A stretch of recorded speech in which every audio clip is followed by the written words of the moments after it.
एक तो पहली बात हिंदू को सिक्योरिटी मिलती है, ये तो सही है। ये 10 सालों से पहले क्या हिंदू खतरे में था? अभी आप कह रहे हैं हिंदू को सिक्योरिटी मिलती है। एग्जैक्टली जला देंगे लेकिन संविधान नाम बदलने नहीं देंगे। हाँ। बीजेपी आएंगी एक्चुअली 2024 में, तो बीजेपी अगर आती है तो वो सारे कम्युनिटीज को साथ में लेकर ही चलेगी। कोई भी आएगा तो चलेगा, लेकिन नरेंद्र मोदी छोड़ के उनको जाति वात काय के लिए चाहिए? और सब है तो सब है ना। हाँ? इधर भी दबाओ बटन, कमल ही आ रहा है। 400 रुपए में सिलेंडर था, अभी 1200 में हो गया। अच्छा, स्वागत है आपका द साउथ टाइम्स में। मैं हूं जैद अहमद। जैसा कि आप सभी जानते हैं कि हिंदुस्तान का सबसे बड़ा चुनाव का दूसरा चरण अभी चालू है। इसी के तहत हम आज यहाँ के नांदेड़ की जनता से और युवाओं से बात करेंगे कि आप इस बार प्राइम मिनिस्टर किसे देखना चाहते हैं और आप इस बार नांदेड़ का एमपी किसे देखना चाहते हैं। मेरे साथ सुगंधा मैम मौजूद है। तो मैम, मेरा सबसे पहला आपका सवाल ये कि इस बार आप प्रधानमंत्री किसको बनना देखना चाहते हैं? कोई भी आएगा तो चलेगा, लेकिन नरेंद्र मोदी छोड़ के। मैम, ऐसा क्या बात है कि आप नरेंद्र मोदी को प्रधानमंत्री नहीं देखना चाहते हैं? बहुत प्रॉब्लम वजह क्या है? प्रॉब्लम हाँ। तो क्या क्या प्रॉब्लम मैम, थोड़ा बताइए ना हमारे व्यूअर्स को। क्या बताऊँ, अभी बहुत सारा प्रॉब्लम है। तो क्या है, महंगाई बढ़ गया, जी। मणिपुर जल रहा है। हाँ, मणिपुर के देखो ना कैसा क्या क्या हो गया। जी, हाँ? और क्या सूरत में लोगों को जी मैम, जी मैम बताइए। सूरत में लोगों को टिकट नहीं दिया, अच्छा जी जी दड़प शाही करके वो रिजेक्ट कर दे उनका जातीय जाति का राजकारण कर रहे हो। वही ना मैम, अभी प्रधानमंत्री ने अपने एक बयान में कहा कि मुसलमान घुसपैठी है। तो आप इसके ऊपर क्या बोलना चाहेंगे कि वो प्राइम मिनिस्टर को ये इतनी बड़ी बात बोलना जमती है? आपको आपके हिसाब से सही है क्या ये? नहीं है, नहीं, ऐसा बोलना नहीं चाहिए। जी। उनको जाति वात काय के लिए चाहिए? और सब है तो सब है ना। हाँ? मैम, प्रधान उनको बोले जी जी मैम। नहीं, सब आदमी एक समान है। हाँ। तो मैम, प्रधानमंत्री का बीजेपी के एमपी का एक दावा है कि इस बार हम 400 पार आएंगे तो हम संविधान को बदल देंगे। हाँ। इसके ऊपर आप क्या बोलना चाहेंगे? नहीं नहीं नहीं, कुछ भी हो गया तो हो गया, कुछ भी जला देंगे लेकिन संविधान नाम बदलने नहीं देंगे। हाँ। तो मैम, मेरा आखिरी सवाल आपसे ये है कि आपको बीजेपी सरकार जो पिछले 10 साल से थी, हाँ। तो इसमें आपको क्या क्या प्रॉब्लम फेस करना पड़ा? बहुत घर में बहुत तकरार थी, घर में बहुत महंगाई है। हाँ, सब महंगाई कर दिए ना, कुछ भी हमारे बजट के बाहर चले गए सब। हाँ। सिलेंडर था, अभी 1200 में हो गया। फिर से बोलिए। 400 रुपए में सिलेंडर था, अभी 1200 में हो गया। अच्छा। हाँ? पेट्रोल महंगाई हो गई, कितना क्या क्या बताओ। अभी बहुत सारा उसका प्रॉब्लम है। सरकारी स्कूल सब बंद कर दिए, सब खाजगीकरण कर रहे उन्होंने, कर रहे ना सब। बिल्कुल। ट्रेन करे सब। वोटिंग है ना, बैलेंस पेपर में करना चाहिए था, और मशीन में गड़बड़ है। किधर भी दबाओ बटन, कमल ही आ रहा है। अच्छा। और क्या है ऐसा? जी जी हाँ? ठीक है। बेकार हो गया, नहीं चाहिए। जी जी सर, बीजेपी सरकार नहीं चाहिए। नहीं चाहिए सरकार भ्रष्ट ये है, सत्ता है। सरकार। तो सर, सबसे पहले आपका अपना नाम बताइएगा।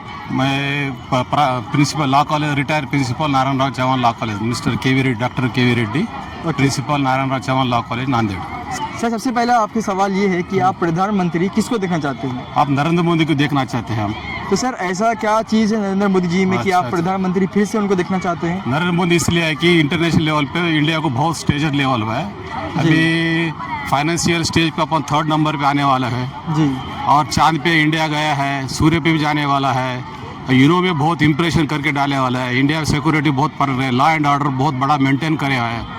और ओल्ड की जो पुराने जो लॉ है ब्रिटिश के, वो लॉ सब अबॉलिश करके न्यू लॉ बनाया। आईपी समझो, सीआरपी समझो, सीपीसी, ऐसे लॉ उन्होंने फ्रेम करे सर, बीजेपी का इस बार दावा है कि अब की बार हम 400 पार आएंगे तो संविधान को बदल देंगे। तो इसको नहीं, संविधान तो कोई बदलता नहीं। अम्बेडकर ने लिखे। बीजेपी के एमपी ने खुद कहा है कि हम नहीं, ये गलत बात है। संविधान कोई बदल नहीं सकता।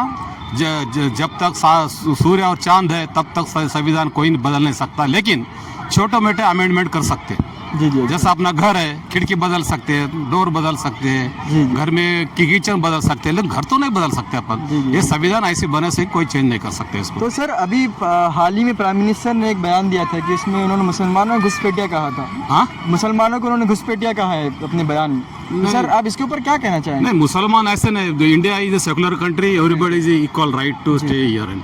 ऐसा कुछ भी नहीं हो सकता। सर, प्राइम मिनिस्टर ने तो खुद कहा है कि ये मुसलमान घुसपैठिया है। नहीं, मुसलमान घुसपैठिए नहीं है। ऐसा नहीं है अपने पास। सर उन्होंने ये कहा है कि कांग्रेस के मैनिफेस्टो में लिखे हुआ है कि अगर देश की संपत्ति में सबसे बड़ा पहला हक जो है वो मुसलमानों का है। नहीं नहीं, ऐसा हो नहीं सकता। क्यों बोलते हो? जो कुछ प्रॉपर्टी है, everybody is having the individual personal right, property right constitution में दिए से अपने को। जी जी। तो property right can not be deleted by any person इतने स्टेचर है, ऐसा है। तो प्रॉपर्टी सर कोई नहीं ले सकते। जी जी सर, मेरा आपसे दूसरा सवाल ये है कि इस बार जो है जनता बहुत परेशान है बीजेपी के 10 साल को लेकर। महंगाई बढ़ गई है, नोटबंदी हुई है, देखो GST हुआ है। महंगाई हर तरफ बढ़ते रहता है। आटा चावल गेहूँ भी सब बढ़ते रहते हैं, लेकिन इंडिया को जो नेशनल लेवल पे पहुंच गया वो बड़ी बात चीज़ है। ये तो छोटा मोटा पेट्रोल है, ऑयल है, ये तो छोटा मोटा चलते रहता, ये कभी बंद नहीं होता। ये सर सबसे बड़ा मुद्दा जो चर्चा में अभी चल रहा है कि एजुकेशन में ये इस गवर्नमेंट ने GST लगा दिया 18%। तो जनता कहती है कि एजुकेशन में कौन टैक्स लगाता है, तो इसके ऊपर आप क्या एजुकेशन तो प्राइवेट इंस्टीट्यूट के तो इनकम टैक्स नहीं है जी। बीइंग ए लॉ, मैं भी एक लॉ का प्रोफेसर हूँ। एजुकेशन में ऐसा कोई टैक्स नहीं है, कुछ भी नहीं ऐसा। फीस ज़्यादा है।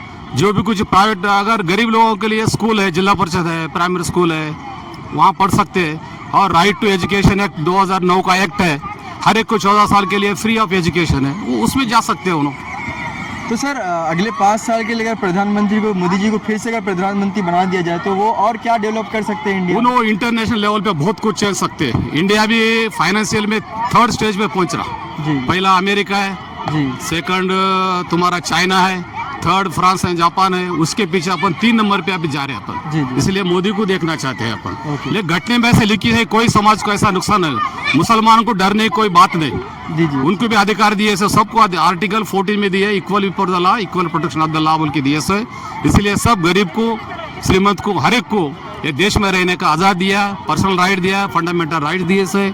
इसलिए कोई ऐसी बात नहीं हो सकती। सर मेरा आपसे द आखिरी constitution can not be permitted. Okay sir, मेरा आखिरी सवाल ये है आपसे कि अपोजिशन कहता है कि बीजेपी अगर आ जाएंगी तो वो मुसलमानों को SC ST को ख़त्म कर देंगी, ये नहीं, कर देंगी। नहीं। तो इसके ऊपर आप क्या बोलना चाहेंगे? SC ST क्या, बाबा साहब अम्बेडकर ने जब घटना फ्रेम करे से वो टाइम पे रिजर्वेशन रखे से। जी रिजर्वेशन इसीलिए है कि social justice, economical justice and political justice होना चाहिए अपने इंडिया में। तो आरक्षण तो कोई कैंसिल नहीं कर सकते। जी जी ये आरक्षण सुप्रीम कोर्ट से अगर कोई करे तो भी सुप्रीम कोर्ट है ना अपने आगे चल के, सुप्रीम कोर्ट तो परमिशन नहीं दे सकती। सर क्या पार्लियामेंट कुछ भी कर सकता है, लेकिन लॉ पे है, डिपेंड्स है क्या नहीं, तो सुप्रीम कोर्ट विल डिसाइड। ऐसा सर होता है। क्या बीजेपी से मुसलमानों को डरना चाहिए? नहीं, उसकी मर्जी है, उनको किसको वोट देना है उसका पर्सनल राइट है। जो किसको वोट दे सकता है, ऐसा कुछ कंपलसरी किसी को नहीं कर सकते। उनको अगर चाहे मोदी अच्छा लगा दे सकते। और मुसलमान महिलाओं के लिए 3 तलाक का वो अबॉलिशन करे, महिलाओं को, मुस्लिम महिलाओं के लिए सोशल जस्टिस मिल रहा है उसमें। जी जी अच्छा। जो 3 तलाक बोलने से महिला घर से बाहर जाती थी, अभी नहीं जा सकते। उनको भी उनको भी हस्बैंड के प्रॉपर्टी के ऊपर हक मिला है, उनको अभी दे रहे हैं उसमें। तो ऐसा कुछ नहीं हो सकता है। सर सबसे पहले अपना नाम बताइएगा। मेरा नाम अत्थर परवेश। तो सर मैं सबसे पहला सवाल आपसे ये है कि इस बार आप प्रधानमंत्री किसको देखना चाहते हैं? इस बार हम प्रधानमंत्री राहुल गांधी को देखना चाहते हैं। तो सर पिछले 10 साल से जो प्रधानमंत्री थे नरेंद्र मोदी जी थे, तो आप नरेंद्र मोदी को फिर से प्रधानमंत्री क्यों नहीं देखना चाहते हैं? प्रधानमंत्री बनने के बाद उन्होंने महंगाई बढ़ा दी, सबसे पहले बेरोजगारी हटा दी, जी हर चीज़ की महंगाई करके रख दी उन्होंने, जैसा गैस है, पेट्रोल के दाम वगैरह, हर चीज़ पे महंगाई हो गई हुई है। जी जी हाँ। और कांग्रेस जो है तो 70 साल से पिछली मरतबा हुकूमत करते हुए आए थे, उनके दौर में हर चीज़ सस्ती थी, जी जी इसलिए हम कांग्रेस को देखना चाहते हैं। अच्छा सर, मेरा आपकी दूसरा सवाल ये है कि जैसा कि प्रधानमंत्री ने परसों अपने एक भाषण में कहा था कि मुसलमान घुसपैठिया हैं, तो आप इसके ऊपर क्या कहना चाहते हैं? प्रधानमंत्री को पहले तो ये समझना चाहिए, आप उन्होंने इतने बड़े हैं और ऐसा मुसलमानों के लिए ये सवाल जो है तो नहीं करना चाहिए था उन्होंने।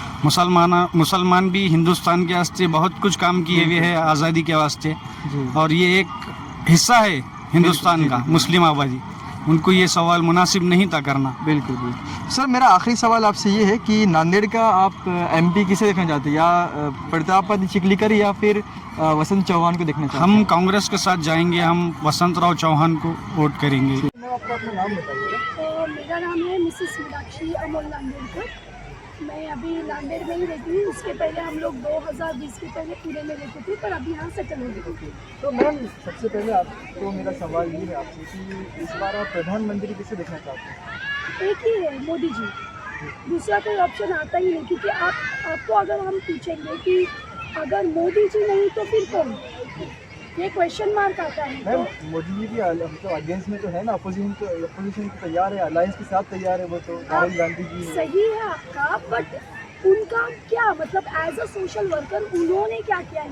कांग्रेस के हैं ओके, बट उन्होंने ऐसा क्या किया है, क्या इम्पैक्ट डाला है या क्या इन्फ्लुएंस है उनका कि हम लोग उनको वोट करें? ऐसा कुछ पॉजिटिविटी है ही नहीं ना उनमें। क्योंकि अभी देखो जो राम मंदिर का मामला था, मतलब कितने सालों से, जब से कांग्रेस थी तब से वो था, बट उन्होंने कुछ भी ऑप्शंस नहीं रखे हमारे लिए, सिर्फ हमने कोर्ट का दरवाज़ा खटखटाया और जब मोदी जी आए तभी ये मसला हल हो गया। तो हम तो मोदी जी के साइड में चाहिए बस। तो देखिए मैम, एक तो आपने तो बताया कि राम मंदिर का मोदी जी ने बड़ा सिर्फ राम मंदिर ही नहीं, मतलब ये तो अभी बहुत सालों से जो चल रहा था इसके बारे में, बट ऐसा नहीं कि उन्होंने हिंदू के लिए किया।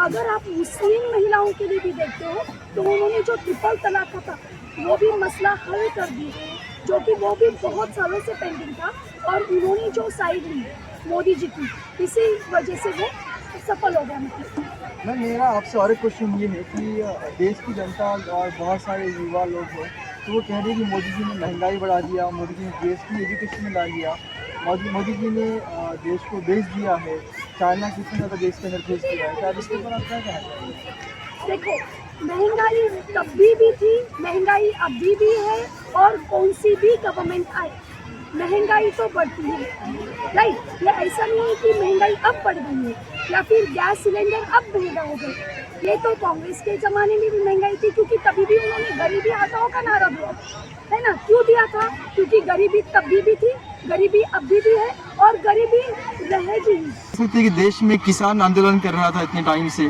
तो लोगों का ये मानना है कि जब से बीजेपी 10 साल से जो बीजेपी सरकार इस देश में चल रही है, तो बीजेपी सरकार ने देश में बहुत सारी प्रॉब्लम्स क्रिएट करी है, किसानों को सताया है, एजुकेशन में जीएसटी लेकर आ गए, तो इसके ऊपर आप क्या कहेंगे? एक्चुअली जीएसटी, एक्चुअली जो लोगों की सोच है या फिर लोगों ने जीएसटी को पहले समझा ही नहीं है। GST is a common law या फिर कॉमन बिल, राइट।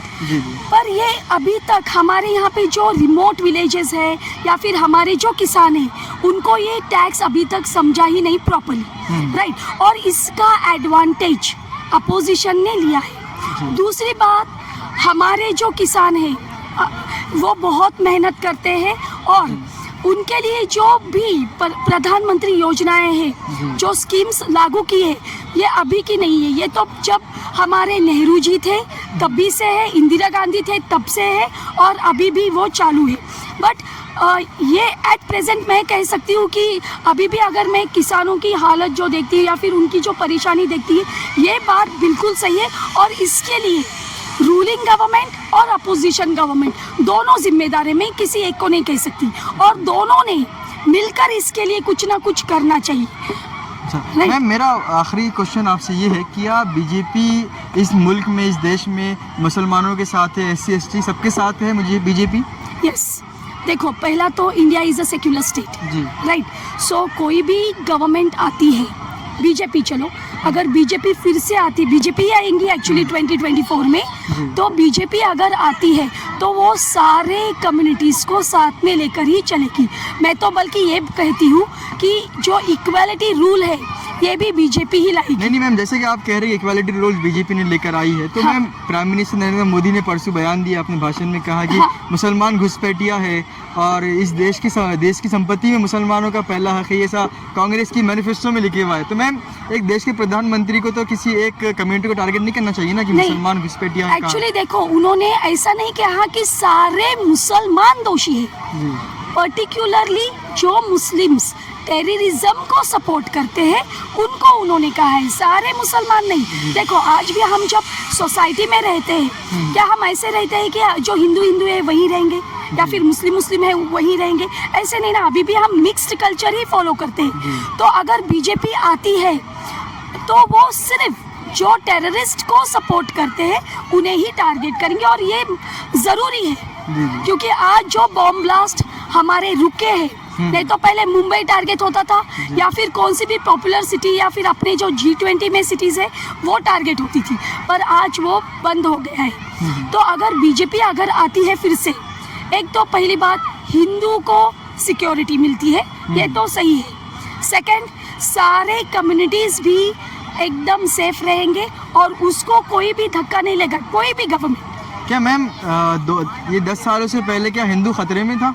अभी आप कह रहे हैं हिंदू को सिक्योरिटी मिलती है। एग्जैक्टली, खतरे में था मतलब कोई गवर्नमेंट हिंदू के बारे में सोच ही नहीं रही थी। मुझे बताओ कि ये जो मसला था राम मंदिर का हो या फिर कोई और हो, इसके लिए हमें इतने साल क्यों लगे, क्यों हमें राह देखनी पड़ी? हम we call it as a secular state, बाकी सारे कम्युनिटीज़ को हम राइट्स देते हैं, पर सिर्फ हमें क्यों इतनी देर लगी?